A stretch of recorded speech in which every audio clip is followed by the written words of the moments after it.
What is up, everybody? How you guys doing? It is the late night PFL number 6 Harrison versus Dandois full card predictions and the betting preview. Some props have been released. The card is looking pretty interesting all the way up from the bottom to the top. Intriguing matchups, mismatches potentially, some interesting potential bets to play. We got a lot to talk about for this PFL card. Make sure you guys smash that like button. Goal on this video is PFL. We need at least 80 likes on this video. I appreciate everybody for tuning in. I think we could honestly blow past 80 likes, but we'll say 100 is the true goal. Appreciate you guys being here. We're going to go all the way from the bottom to the top, and we'll start it off with the first fight of the night. And actually, don't forget to subscribe as well if you guys are new here. First fight of the night. Klidson Abreu versus Jamelle Jones. Interesting matchup. You look at Jamelle Jones, my issue with him is he shows quit.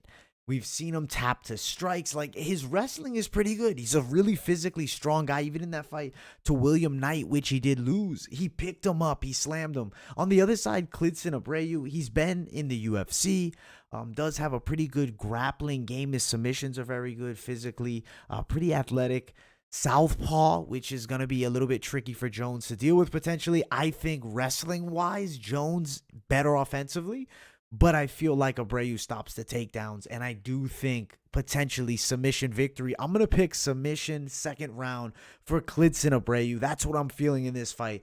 Betting-wise, the odds, they're kind of wide for this matchup with Klidson at -190 to Jones at +160. I know PFL, there's a lot of underdogs that end up coming through, but I still feel like this matchup, I have to go with the favorite. So I'm riding Klidson -190 favorite to the +160 dog. Prop bets are available. So we're diving the betting deep for this video. I'm going to give you guys some of the potential best bets to play depending on the betting odds. Let's see what looks potentially appealing. Abreu by submission somehow was at -1,000.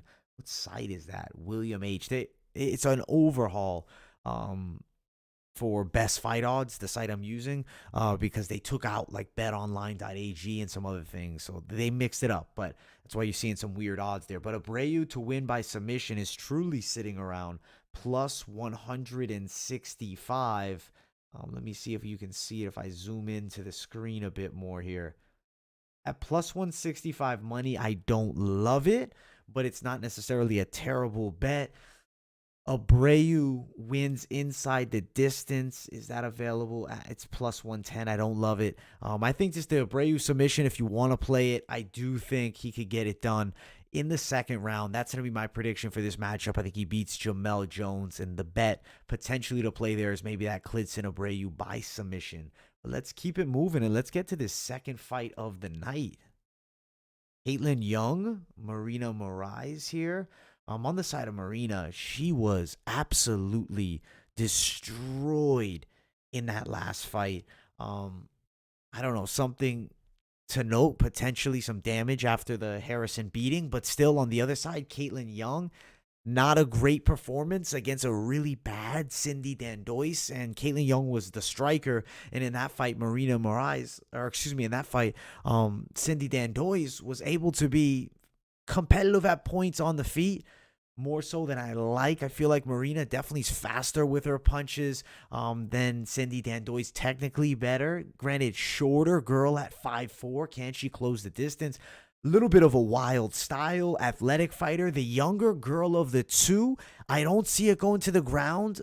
I like Mariana in this one. I'm going to pick her by a split decision. I'm even thinking PFL with their judging is kind of worrisome, in either way that it's going. You can find Mariana at a +190 underdog.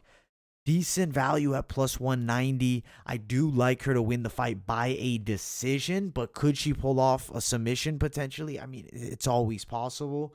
If it was to be her by a decision, around plus 360. I prefer the straight bet on the dog at the plus 190 for Mariana Morais there. I wouldn't bet Kaitlin Young the favorite. So if you're betting, even if you're leaning towards Kaitlin, I still think more of a dog or pass fight. So I'm going to go with Mariana Morais to win this matchup. And I'll also check up on that live chat as well. Try to do it like every 2 to 4 fights. That's going to be my accurate estimate here. Do you dare bet PFL again? Hey, that's up to you. I will be. Klidson fought most of his fights at 205. Yeah, he's fought at 205. What's going on, everybody in the live chat? God bless. God bless.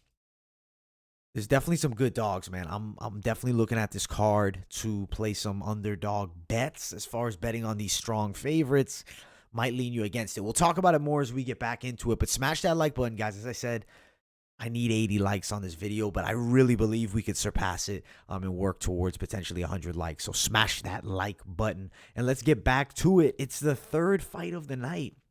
Taylor Guardado versus Laura Sanchez. This women's lightweight division is the weirdest division in women's MMA. And on the side of Guardado, you have a pretty good wrestler. You're looking at last fight. She fought Helena Kolesnyk, and she won it, convincingly in the second and third round with a wrestling heavy attack. Not all that great striking. Laura Sanchez, definitely the better striker, controls range decently, but fighters get inside. She's not really all that stiff with her jabs. Like, she doesn't have a ton of power in the hands. 1-1 fighters on both sides. I have to go with the better wrestler. I'm going to go with Taylor Guardado to beat the rangy striker Laura Sanchez. I think she finds a way to get it to the ground, and I think it's a decision victory. Odds-wise, is there value here? Guardado minus 145. I think it could go the other way, though. Potentially. Don't really love a bet in this fight, but I'm still riding Guardado. If you were to bet it, maybe that fight goes the distance at minus 250. It's ugly, though. But I don't really love betting Guardado to win the fight. But if I was to bet her by a decision, but at plus 125, I don't even like the value. Don't risk your money on that. I think this is like one of those women's MMA skip fights because they're literally 1-1 on both sides. Not really worth a bet, but I'm riding Guardado by decision. That, if I had to bet, would be the pick. I would bet her if I had to at, what is it sitting at? Minus 145, minus 130-ish, depending where you go. So I would potentially bet her if I had to, but I'd prefer to skip there. Let's keep on moving up this card. We got a lot of fights. 12 fights on this PFL card. So this is a stacked card. Renan Ferreira versus Stuart Austin. Okay, so this is a good matchup here. Renan Ferreira, he's a pretty good heavyweight. I got to give the guy some credit. Sure, he was in a bad position with Fabricio, but on the ground, he didn't look bad, and he's a giant as well. It's 6'8", 85-inch reach. I think that's like the longest in MMA, or at least up there close with like Stefan Struve. I do think striking skills pretty good on the side of Ferreira. I feel like he's more athletic than Stuart Austin here. Austin, from what I've seen, he's a decent striker. Definitely that kickboxing style. Fought Satoshi Ishii in the last fight. Won that fight. You look back, he did get knocked out by Johnny Walker, who's a long, kind of wild athletic striker. I feel like Ferreira is a bit more technical, but with the really good Muay Thai skill set, I see him having a serious advantage in the clinch. I'm going to ride with Renan Ferreira first round knockout. He beat Fabricio Verdum, and he looked pretty good in that fight, even if, he taps, or not. He still looked pretty good. He still was able to hurt Fabricio with strikes, and I do think he's going to beat Stuart Austin in this fight. So I'm going to ride with Renan Ferreira to win here. I do think it should be a fairly convincing win. It should be a good performance. At minus 200, I don't mind the bet. At minus 250, I don't like it. If you can get Renan Ferreira at minus 200, I would potentially add him to the parlays. As far as how does he win inside the distance, minus 155, I don't like it at all. Minus 150, I still don't like. Ferreira to win by a TKO is not even available at the moment. I don't like anything besides if you want to do inside the distance, but I'd rather just parlay Renan Ferreira around that minus 200 price tag if possible. That's going to be my pick for the best bet to play on this fight here, and I'm going to ride Renan Ferreira for the victory, and I think it's a first round knockout. Let's keep on moving up. so many prelims on this card. Genah Fabian and Julija Pajićv. Pajićv looked really bad in that last fight. I don't know if you guys remember, but she got slept bad. She got dropped quick. It was over. It wasn't really all that competitive. So Julija Pajićv doesn't even look PFL level. Fabian, pretty nasty kickboxer. You see little Adesanya-esque in her. She's also a New Zealander. She has some really good kickboxing skills, and I think in this fight right here, the kickboxer is going to have her way. Fabian also southpaw, chops the legs apart. I think she also gets a first-round TKO win over Julija Pajićv, but not nearly as fast as Larissa Pacheco. It's going to take longer. It's going to be more technical, and I'm going to say first round, but I think 4 minutes in. It could go 2 to 3 potentially, but I still think Genah Fabian should get a stoppage win here. Granted, her last fight didn't get the stoppage. Could be potentially Genah Fabian by a decision. So we'll see how it plays, but I feel like Julija Pajićv doesn't even have as much skills as the last opponent for Fabian, which was Laura Sanchez, which was just 4 weeks ago. Pajićv got beat badly 4 weeks ago. I think she loses again here. Genah Fabian for the win. I would not lean you towards betting it at all. Minus 275, plus 210.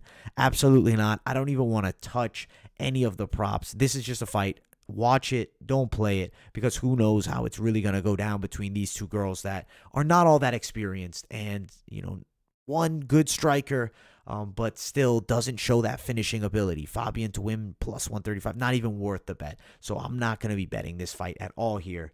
I'd rather skip it and save my money for something else. Need some water over here, and I'll also check up on the live chat as well. Guardado by decision. I agree. Hey, man, I appreciate you tuning into the show. I love giving the opinions on everything. Shout out to everybody in the live chat. And if you haven't, smash that like button. Let's get 80 likes on this video at least. But really, let's get 100. Let's go hard for it. So smash that like button. I appreciate everybody tuning in. We're going through this full PFL card.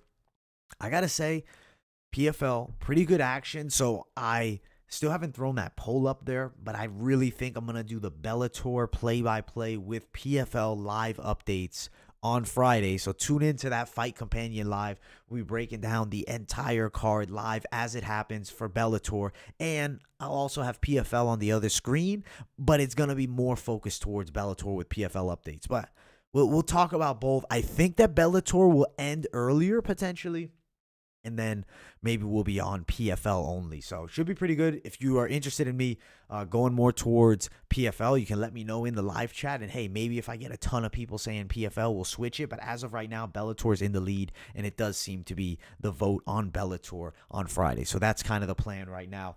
Should be pretty fun. Let me move to the next fight of the night and get back at these predictions. Appreciate everybody for tuning in. And if you're new here too, subscribe to the channel. All right, let's keep it pumping. And let's go the fight here. Heavyweight division. Ante Delija and Chandler Cole. Man, Delija in that last fight got killed by Cappelozza. Cappelozza is just a monster with the hands. I honestly thought Delija would win it. Bad prediction on my part. But I do still think Delija is a valuable fighter in this PFL heavyweight division. I don't think he's a terrible heavyweight. I still think he could potentially give a lot of good fighters issues. He's 17-4. Good striker. He's pretty aggressive on the ground. He's very good as well. Finishing ability from the top position. Very good control from that top position. His takedown game is good. Cole on the other side does have a bit of a wrestling background, and he is a solid wrestler, but he has kind of a padded record. Look at the opponents, not all that much experience. Last fight, 0-5, 8-12, 6-6, lost to 10-9-1 Keith Bell, and then he also has a win against Steve Flanagan. So his last 5 against nobodies, whereas on the other side, Marcin Tybura, Ricardo Prizel, Carl Manatafu, who's a solid heavyweight. Oli Thompson, OG heavyweight. Cappelozza, monster. It's Ante Delija by domination here. There's a serious level difference. And then also, not to forget, 5'10" versus 6'5". It's not even close height-wise. As far as the reach, 5-inch advantage in the favor of Ante Delija, I don't even think that matters. Such a big size difference. Definitely a weight favoring Chandler Cole, but he has a lot of excess fat on him. I think that's just going to slow him down. I think he's getting knocked out in the first round. I am riding Ante Delija. I'm pretty confident in this fight. I think Ante Delija, it's a must-win situation. If he loses to Chandler Cole, this would be like a career finisher for him. I don't think he's going to lose this fight. I think he's going to make fairly easy work. Minus 325, if you can get that, it's a parlay play. Don't love a straight bet, but if I was to play something straight, I would lean towards Delija wins inside the distance, but it's at minus 200. I don't even think it's worth it. I think maybe potentially if you could get minus 300 for Delija. I don't know. I don't love the props in that minus 200 range. If you go Delija TKO plus 100, maybe you play that. Delija submission plus 275. I feel like Delija, you look at the last win, KO, decision, and decision. I think he should get the KO over Chandler Cole, who has a loss by knockout to Keith Bell. So maybe that plus 100 win by knockout prop isn't terrible. But Delija, definitely more of a parlay play if you're playing him straight. He should dominate Chandler Cole. Level difference in this fight. We're riding Delija. And let's move it on up to the next fight of the night. Man, we have a lot of prelims. We still have 2 to go. Larissa Pacheco versus Helena Kolesnyk. Kolesnyk put on a disappointing performance against a girl who was 0-1 as a professional in her last fight. And now she's coming back and she's fighting the scariest girl outside of Kayla Harrison inside of the tournament. A girl who went the distance twice with Kayla Harrison is probably going to fight her again this year. Larissa Pacheco is going to destroy Helena Kolesnyk. It shouldn't be all that competitive. It should be extremely one-sided. Pacheco's pretty well-rounded. Aggressive striker, also pretty durable as well. Has power in her hands, and she is pretty ferocious with the ground and pound. You saw it against Pajićv in the last fight. Granted, Pajićv was outmatched. Helena, susceptible to takedowns, kind of slow at this point with her striking. She's gained a lot of fat. It's not the same one you see in the picture, really. She doesn't look nearly as in much good shape. I'll take Pacheco in the first round. I actually think she can get it done by a submission if she wants. Gets the fight to the ground, potentially a choke. First round, I'm riding Larissa Pacheco for the win. It's an inside the distance play for sure. There might be some value in that Pacheco wins by submission. Let's see what it's sitting at. Pacheco wins by submission. Plus 180. It's not all that amazing. Pacheco wins inside the distance, though, is minus 190. So I guess that Pacheco wins by submission is pretty good at plus 180, but still not an extremely great bet. The inside the distance is better, but they're covering it up by making it that wide, so you're not going to play it. Maybe you bet wins by knockout as well, plus 150. I don't think there's a chance for Kolesnyk here, so we're definitely going to be riding with Larissa Pacheco, and I do think she gets the finish. Level difference here. Pacheco for the victory. She beats Helena Kolesnyk, especially because I don't think Kolesnyk can really turn it up in just 4 weeks. How much better can you get in 4 weeks? Pacheco's going to put it on her. After a quick win, she's going to get another first-round victory. Next fight of the night is truly the featured prelim of the night. It is Bruno Henrique Cappelozza versus DeReese. Cappelozza made a serious name for himself against Delija. I got real respect for this guy's hands now.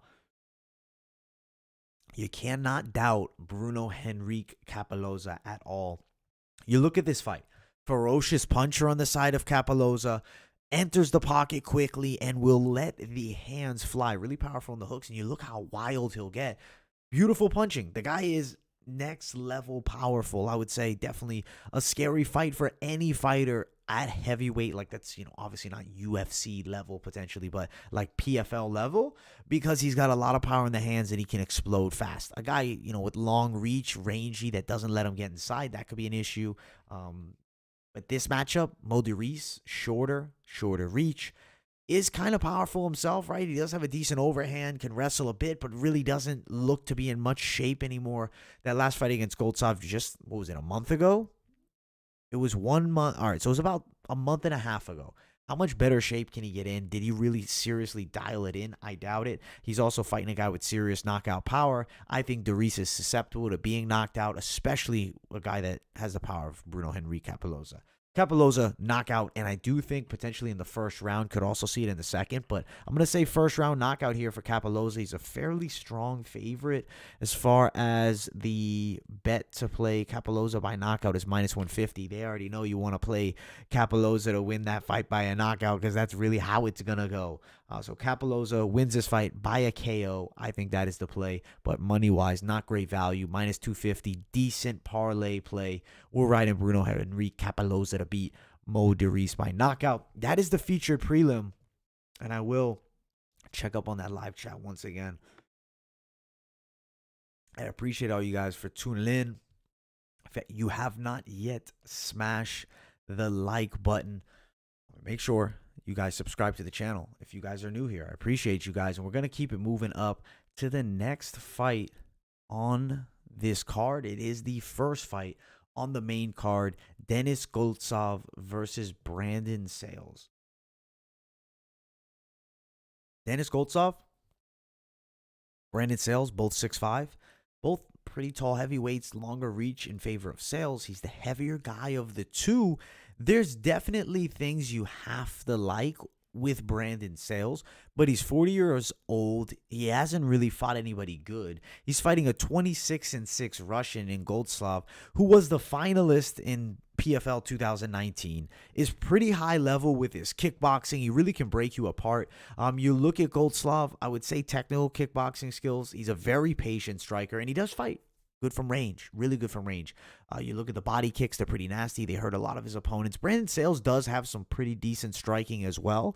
Well-rounded heavyweight, but I think he's used to being so much bigger than his opponents, especially that last one against Mohammed Usman. Solid chin, but he does get hit a lot. That is Brandon Sales. Goltsov, when he hits you, it hurts you. I don't think that this is an easy fight for Goltsov at all, but I do think he gets a third-round TKO. I think he eventually does stop a very skilled, tough, durable, savage man in Brandon Sales, but I'm riding with the Russian, Denis Goltsov here, and I do think he gets the third-round knockout. Minus 250 favorite, minus 230 if you get it lucky. Brandon Sales on the other side, the plus 200 dog around that range. If you get Goltsov wins inside the distance, minus 159. Goltsov wins by a TKO. If you can get that at plus 150, that is not bad at all at plus 150 because I do think he gets a TKO. Yes, Goltsov could potentially win a decision, but not a serious level of wrestling threat going to be coming from Sales. It's going to be more striking. And I feel like the risk would be a very good wrestler potentially looking to just hold and control Denis Goltsov. He does defend well against that as well. He's going to beat Brandon Sales here, and I think third round TKO is going to be the play in this fight, and I think that's how it does end out. But Brandon Sales still fun underdog, and we'll see. I think that fight's going to be a good one. Featured bout of the night, Lance the Party Palmer versus Movlid Kubalev. I am actually very excited to watch Movlid Kubalev versus Lance Palmer because it's pretty good action at 145. Stylistic matchup, wrestler versus wrestler. But you have a Dagestani wrestler with Movlid, dominating style of grappling. You see it with a lot of the Dagestani wrestlers. Extremely heavy on top, ferocious ground and pound. He can put you in an arm triangle and put you out. He definitely has a ton of weight being pushed down on you. His top pressure is serious. On the other side, Lance Palmer's a pretty athletic southpaw. He's a good fighter. His wrestling is good. He did lose to Bubba Jenkins in the last fight. He showed that he can be put against the cage and controlled a bit by very good wrestlers, even though he himself is a very good wrestler. But I'm not picking against a Dagestani wrestler with Lance Palmer. No, it's going to be domination. I'm thinking Movlid at least 29-28. I think, or excuse me, 30-27. It would be surprising to see 29-28. I think Movlid puts the pressure on him, controls, and wins 3 rounds. Could Lance Palmer have a chance here? Absolutely, to win a round. I just think it's going to be very hard to beat Movlid at this point. The style of Palmer doesn't bring necessarily a ton of knockout power, especially against, guys that wrestle. You look, he wins mostly by decision, but he does have enough power. He won by a decision, a few years back, 2 years ago. I still think Lance Palmer, athletic with the striking, won't have the style to knock out Movlid striking. So I'm going to pick Movlid. I think he wins this fight, and I do think unanimous decision. If I'm going to play a bet on this one, I think Movlid straight, especially at like that minus 132. The odds are very good, and I do like Movlid in this matchup. I think he wins this fight.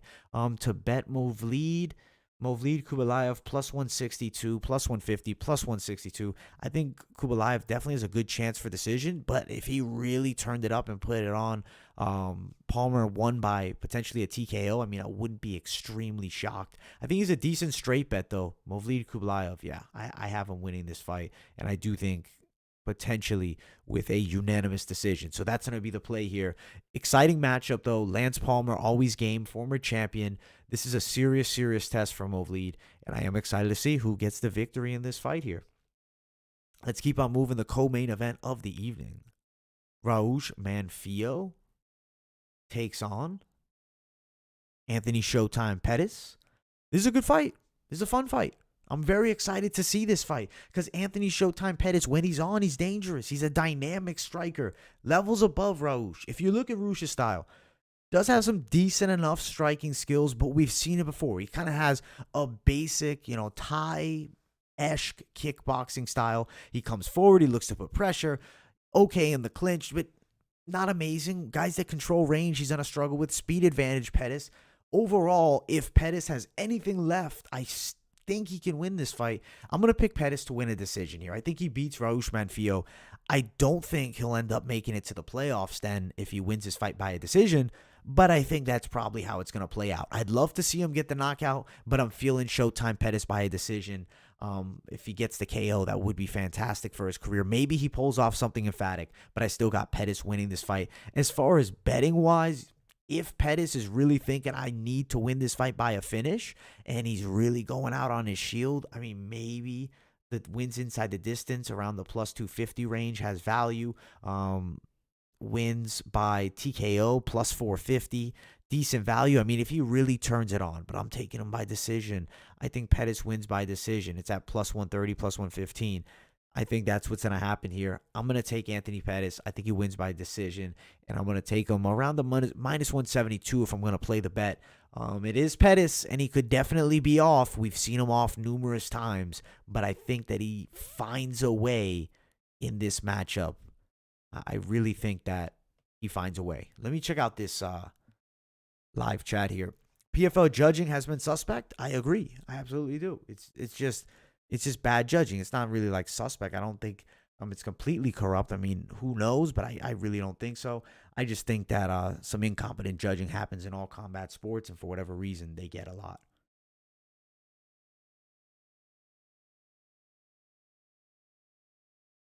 At the end of the day, man, what are they supposed to do about the judging? I guess they need to be more stern on who they're hiring. I've always thought the league should get some type of say over judges, especially if, you have incompetent ones like an Adelaide or something along those lines.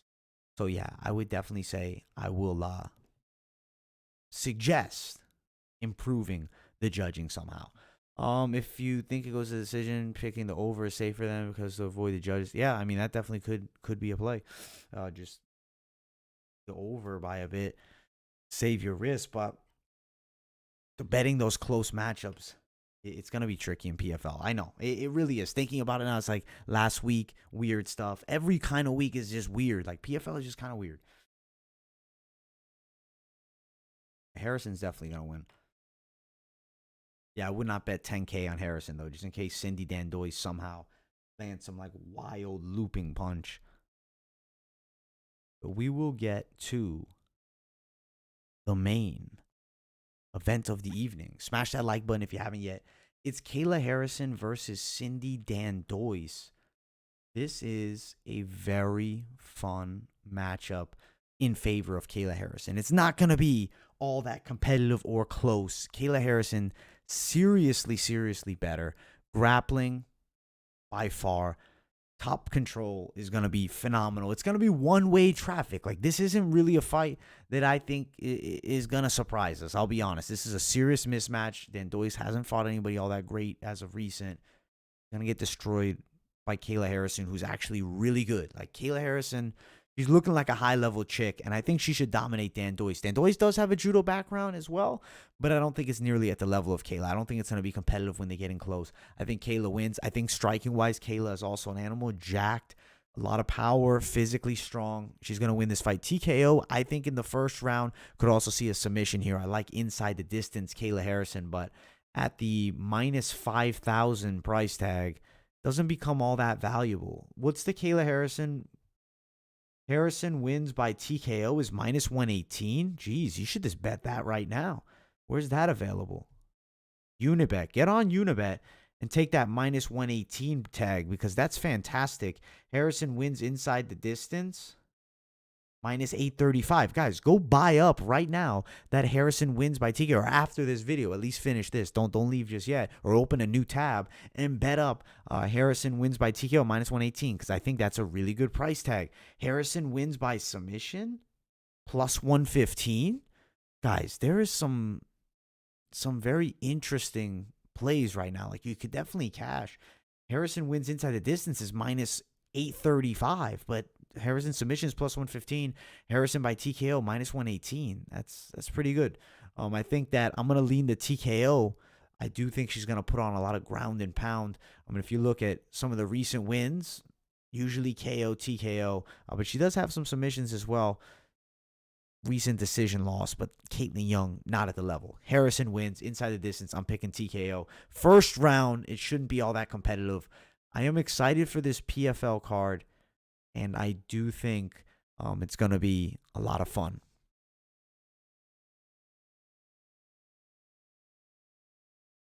Hey, man, I appreciate you, man.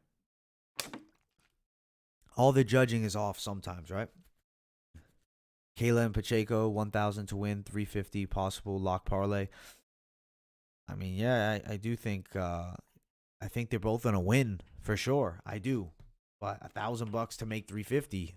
You got the $1,000 to spend. That's really up to you. Over 1.5 in the Kayla fight, dude. I don't know about all that. I think that fight might be fast.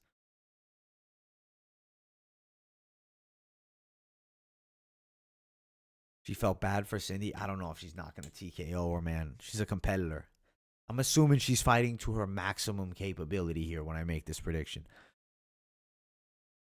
Ante, Delija, Renan, Ferreira, Brennan, Cappelozza, Denis, Goltsov. So maybe the play is the submission. Maybe she makes her tap out. So maybe if you're saying that she's not going to knock her out, then maybe submission. Let's get into these parlays, though. We got to talk about some of them. There's definitely some interesting ones to play. All right.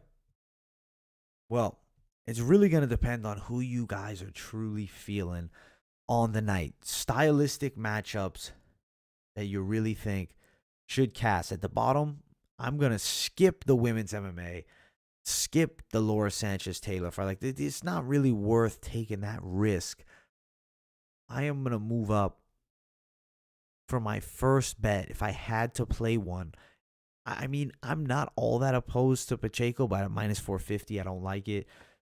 Cappelozza, Dandois. I like maybe move lead. Move lead with Denis Goltsov plus 152. Not a terrible play. If you're looking for like a more mismatch, Ante, Delija, and Goltsov, but it's two heavyweights. Minus 114. Goltsov maybe could get caught. You don't want to risk that. A matchup that I think more so delivers is Pacheco. She should destroy her opponent. Just some two-fighter parlays to throw at you. Some potential there. I do think Delija, stylistically, he really's got to win this fight. It's a must-win situation, and I think he still has it in the tank to move forward and get some decent victories throughout his career. Bruno Cappelozza, minus 120. Let's add Goltsov as well, and maybe move lead too, plus 362. 4-fight parlay, but it is all favorites, and there are some crazy fights that go to the underdog over in PFL. But in these fights, I think these four should be victorious. Delija, Cappelozza, Goltsov, and Movlead Kubelaev. Kubelaev definitely in a legit dog fight with Lance Palmer, but I do think he comes through. Plus 163 if you take him out. Do I want to play Pettis? Not really. If I had to, it'd be plus 315. But you know what? Anthony Pettis is just... he's not on his game, man. He's on and off. So it's too much risk, in my opinion, with Showtime Anthony Pettis. Do I want to play Klidson Abreu? Maybe you do. Plus 302. There's some interesting plays to be had on this card here.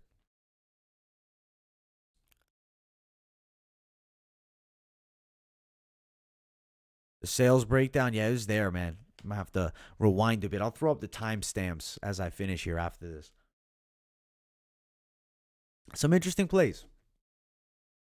But is it optimal to play like super risky 4-fighter parlay? No. If you're really trying to bet more intelligently, keep it 2 or 3-fighter, especially right now with this card. Because you know what? There are matchups that could swing, especially women's MMA. Like, don't be the guy going guaranteed on women's MMA thinking they're gonna, come through, especially with some of the deals you can get. Like, yeah, I think Mariana Morais can really win that fight. Plus 190. Do I really want to bet it?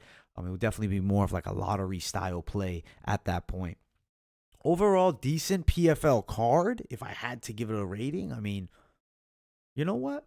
For a PFL, that's like A. That's like an A minus. A or A minus. Like, it's a pretty good PFL card. I'm excited to see the action betting wise. It's some decent spots. It's the fight game, but it's also PFL, which is just kind of the wildest of the fight leagues at this point. Exciting action.